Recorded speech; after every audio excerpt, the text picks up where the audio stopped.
just a bloke in a bar.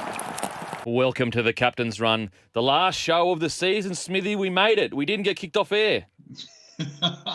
We're still here, mate. How good? Mate, How good? My reports from where your location is that Smithy's actually currently on a yacht somewhere in the Mediterranean Sea. That's why he may sound a little bit distant, but you know what? He turns up. He always turns up, Smithy. How you been, mate? I've been good, mate. I've been good. I couldn't make it to the studio. I'm away with my family. I'm in the sunny coast. I'm not in the Mediterranean. Of course, we can't leave Australian waters. It's illegal at the moment. But no, I'm just up the sunny coast, just enjoying a few days of downtime before we get into this grand final, mate. So can't wait. It's going to be a crack. Although my old team, the Storm, they faltered in the biggest game for them in the season. This one's going to be a beauty. Penrith versus Rabbitohs. It was a good matchup first week of the finals, mate, wasn't it? So can't wait to see this one go around again on Sunday. Oh, mate, it's going to be a cracker. But before we get to the chat, we've got a $50 voucher to give away for Adventure Kings. To the best text we get today, text 0457 736 736 to win. And we'll pick a winner at random thanks to the super tough Adventure Kings camper trailer. Tough enough for Australia. But we've got some bad news to get to if you're a footy fan. A few of the boys have been playing up, putting themselves in stupid situations. Obviously you want to let your hair down after the season, but at the same time, you've always got to remember you're a professional athlete. We've got Cameron Munster.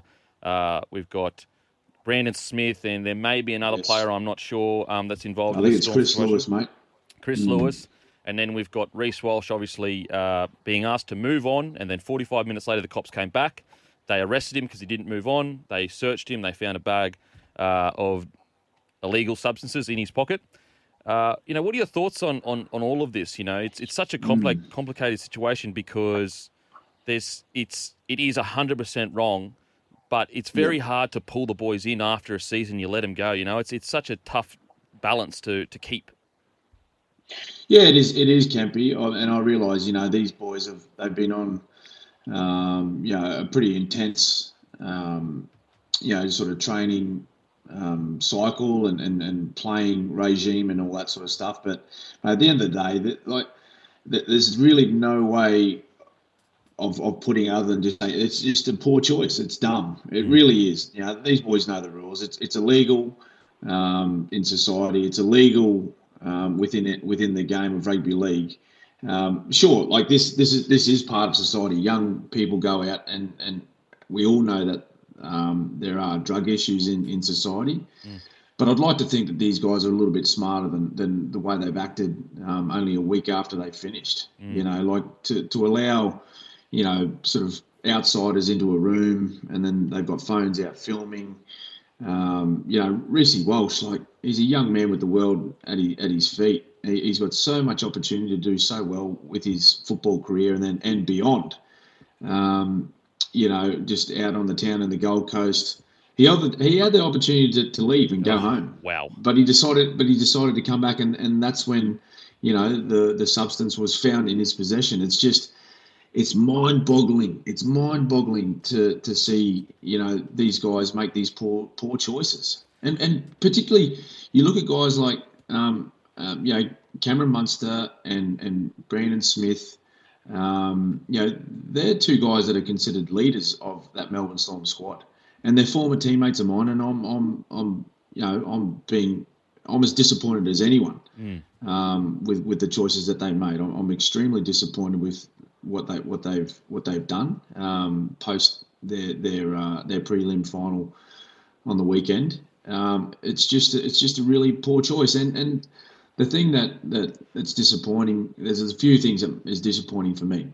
Is one, now they put so much heat and spotlight on the Melbourne Storm as an organisation. They've put so much spotlight on all their current teammates and the former players because I played my entire career there. Billy Slater played his entire career there. Ryan Hoffman played for the most part of his career there. Same with Cooper Cronk. All these wonderful players who, for their entire career, did the right thing. Very true. They made the right choices. Same as Matt Geyer and Steve Kearney and all these guys that started the club back in '98 when really not many people wanted a club or a franchise in Melbourne. That's the most disappointing thing and the thing that annoys me. And, it's just it's taken a lot of those people a long period of time to build that organisation and have it be held in such a high regard throughout this country as one of the great sporting organisations, not just in rugby league, but across all sports in Australia. And then, you got guys wanting to make just dumb choices and they can bring it all down in an instant. And then on top of that, Kempy, now they put pressure on themselves. They put pressure on, their partners, their families at home. People will be asking them questions. It's just, I don't know. I just don't know what they are thinking in those moments. And I understand.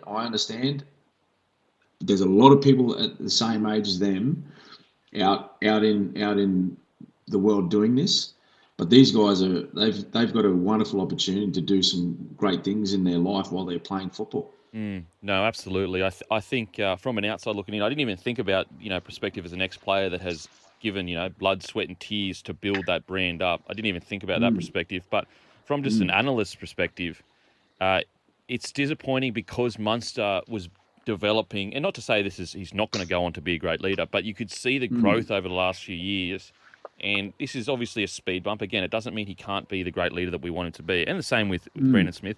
But yeah, it was surprising, absolutely. And you're right. Look, this is part of society, and young people, they go out and enjoy themselves. But at the end of the day, it is the wrong thing to do, and I'm sure they'll be facing the music. But now on to, we're going to get into some more bad news for you, Smithy. The Storm. Jeez. The Storm go down to Penrith, and Manly lose to the Rabbitohs. What's your overall thoughts of the weekend's games? They were so different, yet so entertaining. Yeah, well, mate, we spoke about it in the lead-up last week, so we did our predictions, and I actually thought the results were the other way around. I thought the Manly Souths game was going to be quite a close battle, and then I was very confident that Melbourne, if they started well, that they could turn that match into a blowout. But that it ended up being completely opposite, where the Souths were the ones that started extremely well, and they just didn't let up. And in the end, I know Manly scored a couple of late tries, but I feel as though they put the cue in the rack maybe with 10 or 12 minutes to go. And it was just a great performance, wasn't it, by the Rabbitohs? They completely outclassed Manly and probably left a few question marks around that Manly side and whether they were actually able to compete with the top teams this year. I think they finished the year, mate. They didn't actually beat Melbourne, Penrith, or the Rabbitohs at any stage throughout the year. So there's probably a few question marks over where they are really at. But then the Penrith Storm game, well, that sort of lived up to the expectation of the grand final sort of coming a week early, but the team that took it out was the team that not many people really gave a chance to, Penrith. And Absolutely. the way they won it is, and it's what I've seen a huge change, I guess, in the way they approach their football this year is I reckon they've taken a more defensive mindset into these big matches rather than going out to score points. Whereas last year was all about scoring. It was all about scoring tries, scoring points, and finishing the game with a big scoreline and sort of trying to blow teams off the park in the first half. Yeah, yep.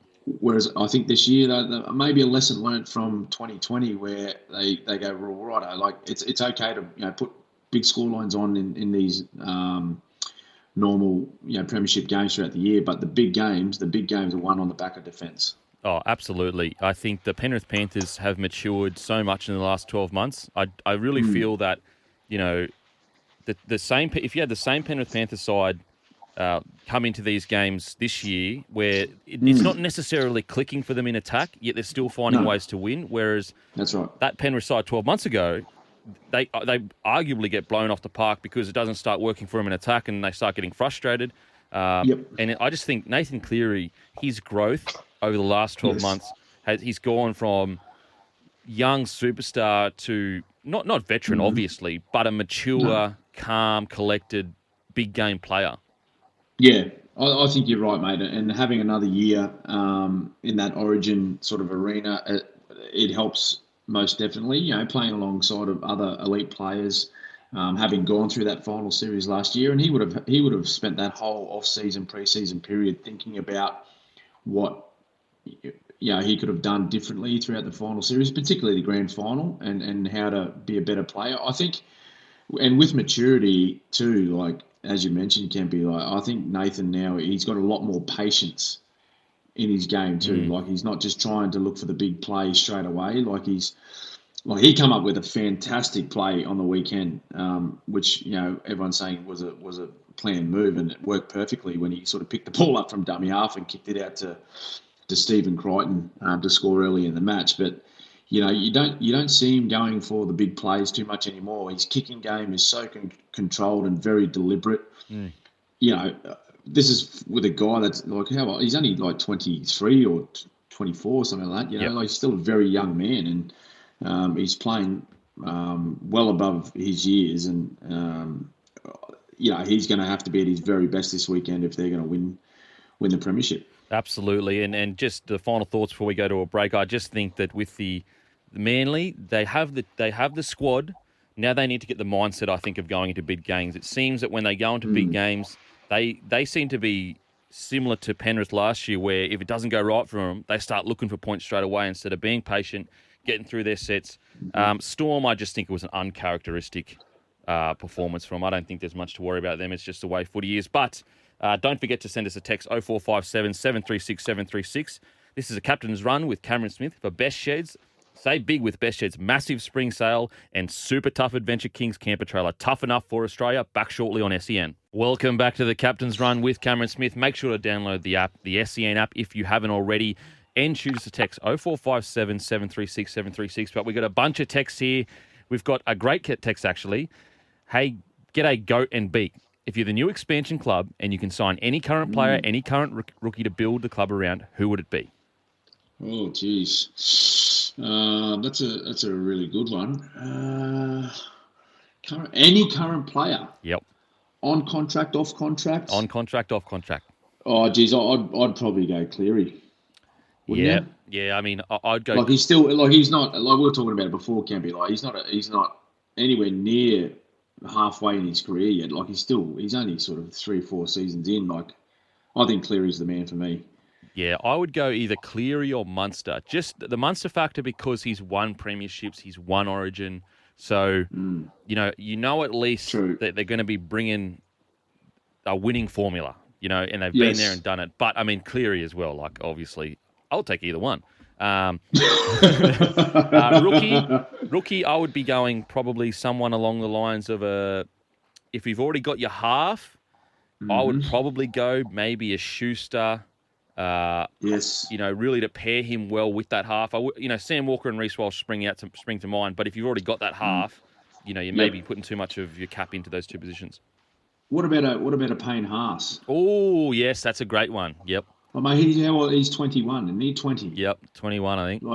He's a baby, yep. And he's been far and away, Broncos' best over the last 2 seasons. So I think he'd be a fair player to build a club around. I'm changing my answer. I also say Payne Haas. If Souths win this week, is Adam Reynolds the best buy for 2022 already? And is it an even bigger loss if they win? Look, that's a great question. I still can't believe that he's not going to be at Rabbits next year. I still can't believe it. The thing I couldn't get my head around this year was that they only offered him a 12-month contract, considering the way his current form, through that contract discussion with the club. Yep. I think the Broncos have made a huge signing in getting Adam Reynolds. It's just I still cannot believe that the Rabbits only offered him 12 months.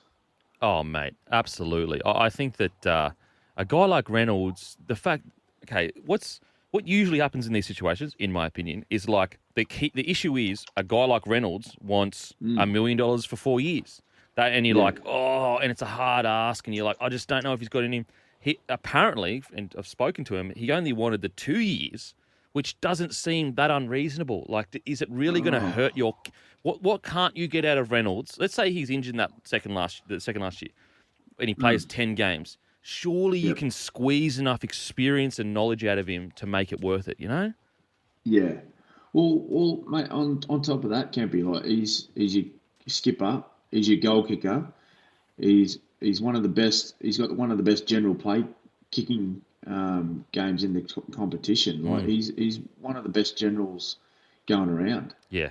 Yeah, it's just I look. There's obviously they must have had some sort of issues with the cap and how much room they had in it moving forward. But I think it's just a huge buy for the Broncos, and they'll see some.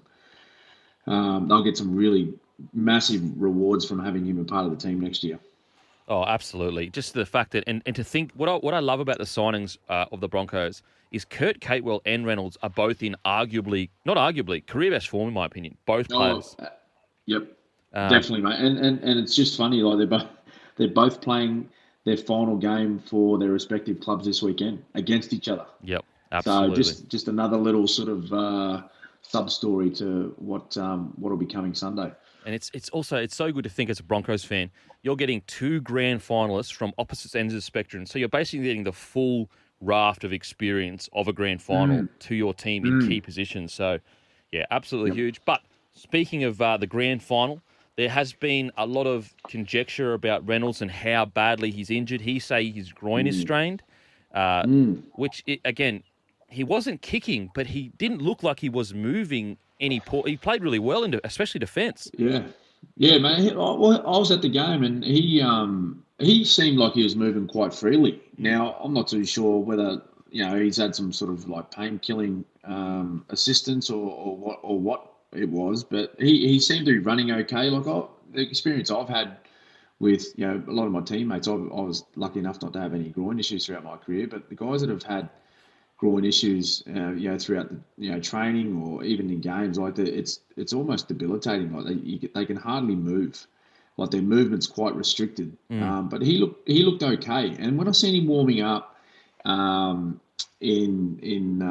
pre-game when he was doing some goal kicking, like he wasn't trying to like stretch his groin or test his groin in any type of movement. Like I seen him like stretching out his quads. So, whether it's maybe like an adductor or a quad strain, I'm not too sure. I'm not at any stage trying to say it's not his groin. It may well be, like that's what they're telling us, but it didn't seem to hamper him. But if this is a really tight match, we seen Taff take the goal kicking duties the other night. Obviously, Latrell Mitchell's not there. And, he hasn't got a lot of goal kicking experience in big matches. Yeah. So, I don't know. Hopefully it doesn't come down to the young fella, sort of having to slot one to win the match for him. But, yeah, I think if Reynolds doesn't kick, that responsibility will fall on the young man. Surely if you're Reynolds, you just needle her up and tear her off the bone. Just tear her off the bone if you have to get the job done in a grand final. You know what I mean? I mean, I know it's not my groin I'm talking about. But just tear it off the bone. Surely.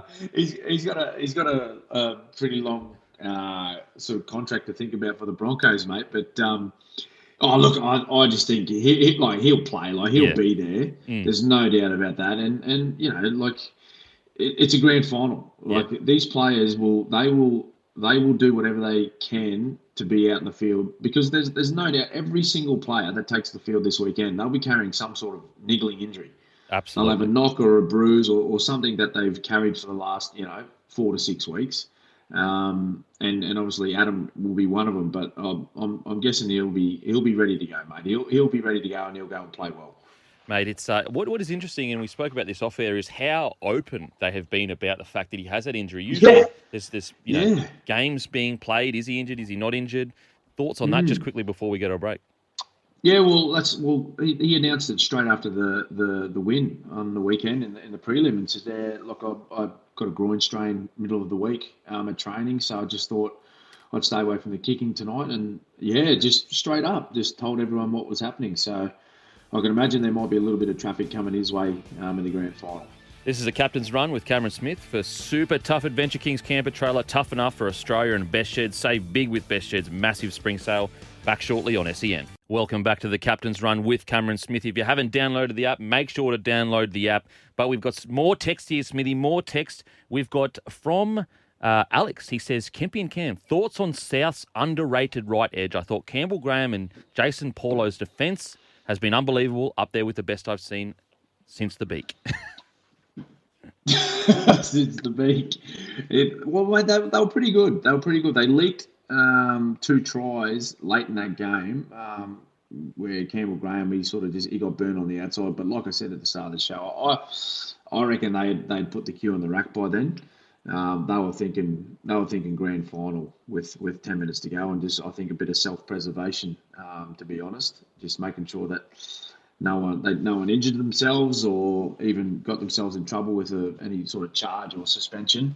But yeah, look, they've been fantastic, and I know a lot of the I guess fanfare goes to their left edge where Walker and Gagai are out there, and they combine a lot with mostly Latrell throughout the year. But look, they've got a very good, well-rounded footy side at the moment. And the one thing they're always spoken about, their attacking prowess and how they just seem to be able to tear teams apart with their attack. But the thing that they've really have improved on over the past 4 to 6 weeks has been their defence. And we mentioned this about Penrith earlier too, that the big games, defence is what wins the big matches. So Penrith, they're the best defensive side stats-wise in 2021.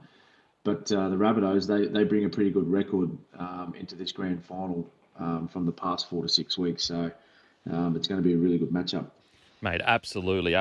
And just quickly, we've got just a question that's just scrolled past me, but basically just on the Storm, they had such one of the most dominant final performances only 2 weeks ago, and then turned around and they had they struggled.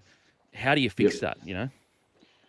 Well, yeah, it's a good question, but they look like they just started maybe a little bit nervously, Kempy, and whether that was just the occasion.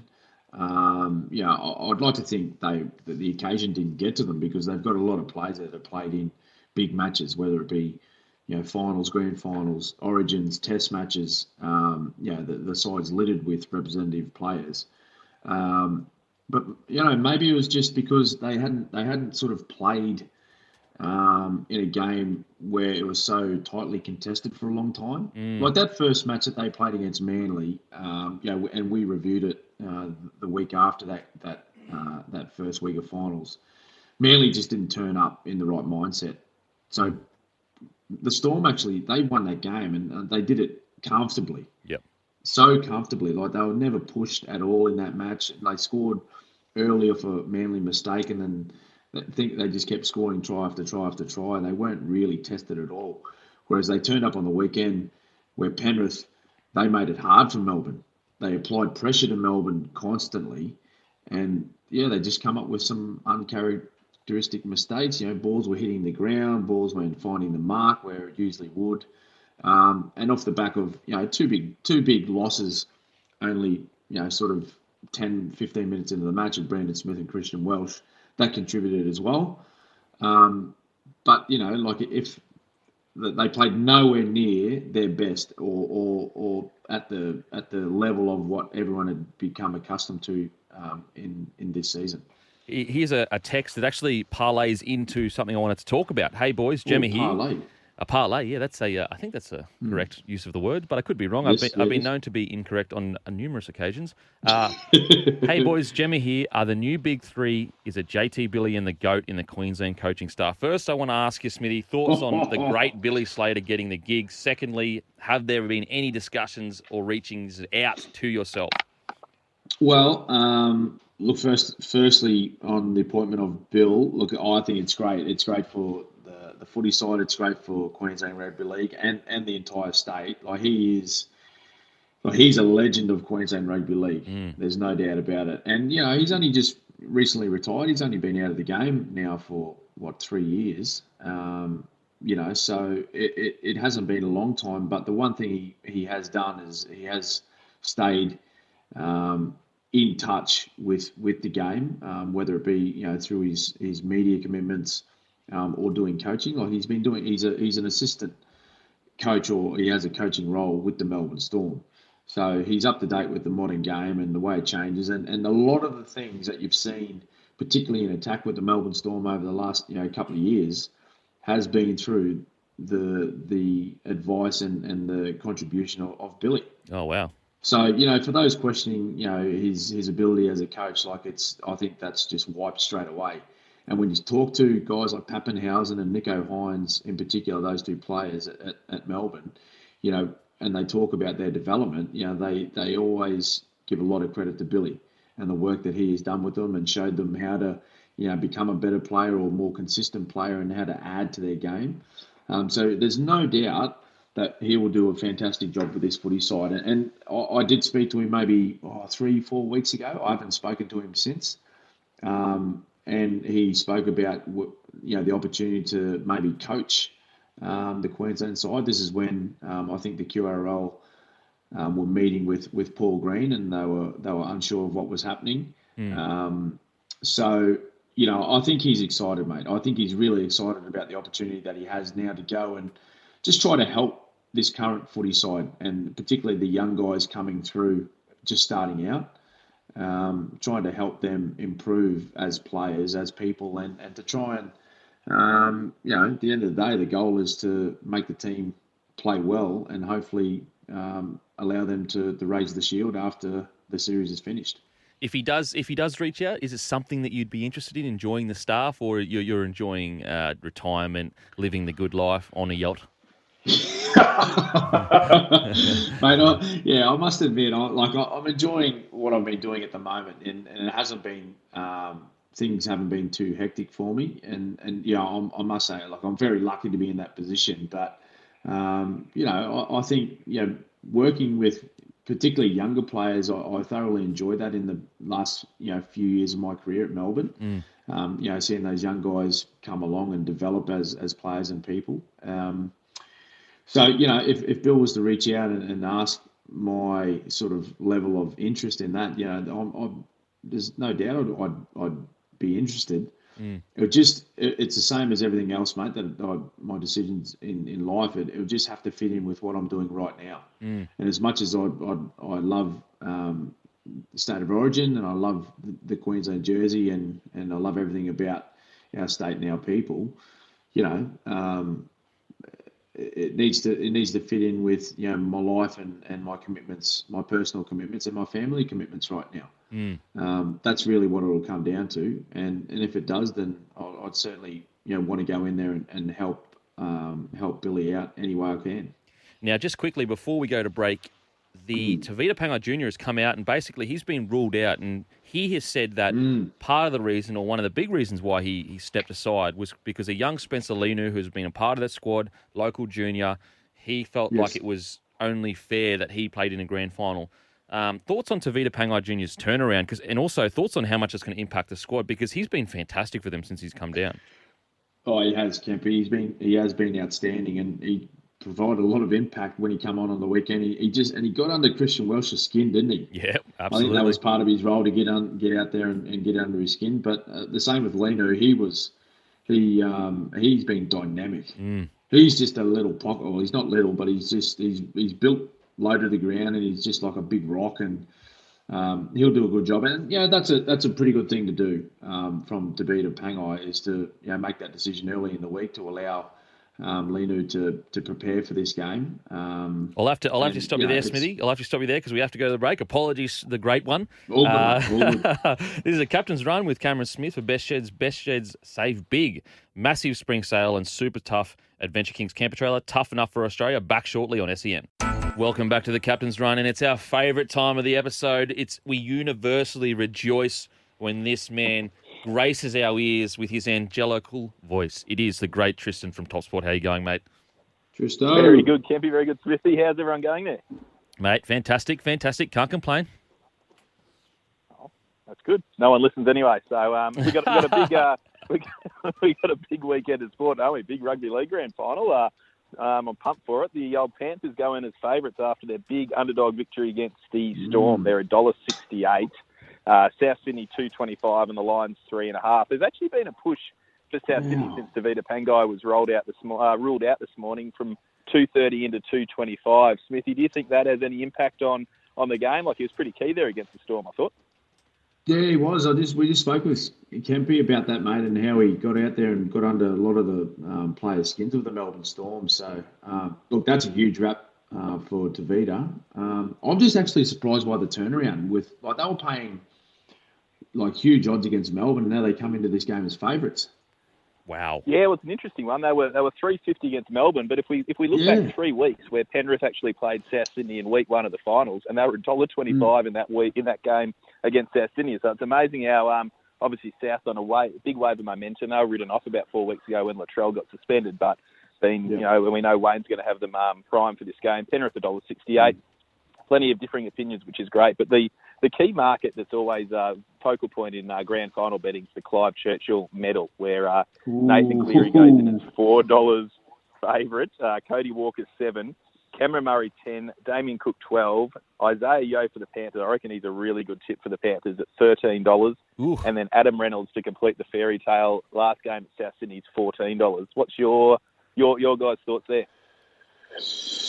It's a tough one. Like, straight away you're thinking, like your Walker or Cleary, because like they did so well throughout the year. They finished pretty high on that Dally M tally. But I'll tell you what, a good smoky is Isaiah Yeo. He does so much work for that Penrith side. If Penrith are to win, I think he's a real roughie. And for South, I don't know if there's a bit of value there, Treno, but maybe your Cam Murray's. Mate, Cam Murray at $10. I'm going Cam Murray and Isaiah Yeo out of the two, because I just think that their worst game is like an 8 out of 10. That's right. And also, grand final it's all about those moments, those little moments that your battlers get you the little victory, whether it's a try-saving tackle, whether it's in the middle of the ruck and you're cleaning up on the inside trailing. And I just think those two have those moments regularly during the season. Yep. No, I agree with that. What about racing tips? What about racing? Speak to me. Yeah, we've got one today. Randwick, they're racing Randwick, race 3. I think it's been backed a little bit since this morning. Number 9, this is not a name that I resonate well with. Beat Test, race 3, number 9, Randwick. It's been backed into $2.50. I think you jump on that top fuck. I think it's going to be very hard to beat. It's 1-2 on the trot. Out of the O'Shea yard, J-Mac on board. I think $2.50. It'll drift a little bit late. Take it top fuck and you'll be right. Mate, what was your best score on the Beat Test, Treno? Yeah. Oh, very, very low. I wasn't even registering. Mate, Tristan, thank you so much for joining us. I think this is our last episode for the whole season, mate, a whole year. So hopefully we'll see you next year. No, I appreciate being on board with you guys. Enjoy the partnership, and all the best. Hopefully we can do it again next year. Mate, absolutely. Thanks, mate. See you then, mate.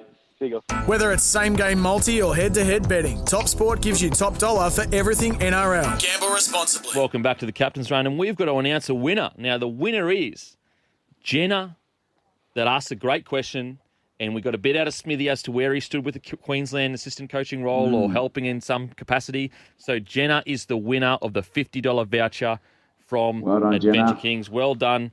The great Adventure Kings. I mean, when we talk about quality product, we're talking about Adventure Kings. Super tough Adventure Kings camper trailer. Tough enough for Australia. If it's tough enough for Australia, it's tough enough for me, Smithy. Me too, brother. Now, we have... Let's get into a preview, because I want to have a bit of time to speak the preview. We've got 5 minutes, or we've got 4.5 minutes here.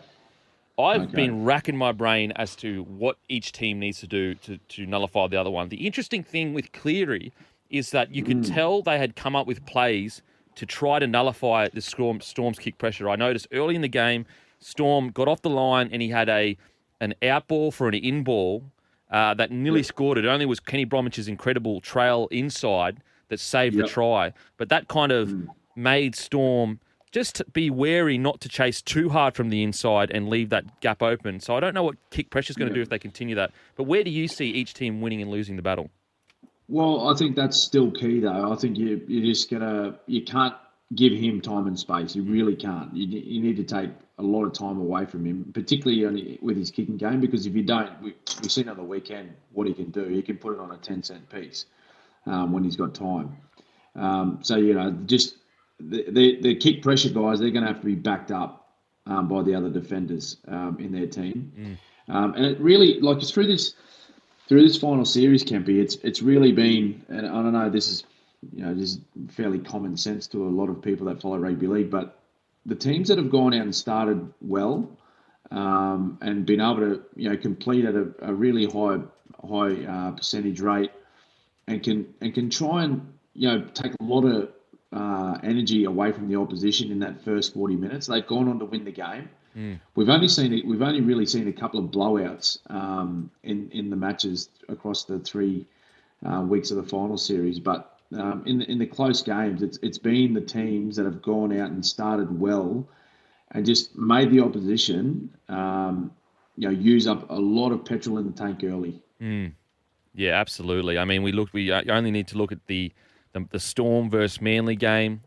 Looked at Storm versus Penrith to an extent. I think it was like at one point Storm were at 50% completion rate in the first half there. That first 20 minutes, because I guess you do have that added pressure of like the momentum early. It really does seem to indicate who's going to win the game. I would love to dive deeper into that and see, like, if you win the first 20 minutes, how far does that go? How often? Yeah. Do you go on to win the game? What are your thoughts on Cody Walker? Is there a way to shut Cody Walker's incredible ball playing down? Oh, mate, it's really hard because he's just such an instinctive player. He's very different to Cleary. Like Cleary can play a bit of heads up footy and just play sort of what he sees. But I believe he's quite structured and deliberate with the way he plays, and they've got a very strong game plan built around him. Where he gets the ball as a first receiver and he's got runners inside, outside, runners out the back on those block plays. He's got a strong kicking game, but Walker's very much different. Like if he spots something, he'll change sides of the fields and he'll get over there and get the ball in his hands. We've seen that try he scored by the kick infield by Damien Cook the other night. He got knocked over 35 metres out from the try line, looked like he was injured after kicking the ball. I think Cam Murray ran down, batted the ball back. The Souths ended up with the ball in their hands. He got up off the ground, sensing that there was going to be an opportunity, ran 35 metres, jumped on a loose ball and scored 4 points. Mate, that's the type of player that Cody Walker is, and that's what makes him so dangerous. It's because he's just very unpredictable, and you just don't know. He's not really set. He's got his set structures that he's got on that left-hand side that it's hard to defend, but he also pops up on the right side. He plays off Damien Cook in the middle. He chases kicks from Adam Reynolds. He's just all over the shop. He's not really set in that one position. So he's a lot harder to defend. But, again, these big games, it comes down to who's going to control the ball the best and who's willing to stay in the fight defensively more than the other side. It's going to be a cracker, though, mate. Give us your tip, mate. Who you backing? I've got, I'm going to go Rabbits by 2. I honestly have no idea who's going to win, so I'm just going to pick the team. I'm going to pick the team with Benji Marshall in it because it would be great to see him win another grand final. Wouldn't it? 16 years between drinks. But thank you so much to everyone that has listened this year. Thank you, Smithy, for giving me this opportunity. If you missed anything from the show, make sure you download the SEN app, grab the podcast. This has been the Captain's Run with Cameron Smith. Catch you next year.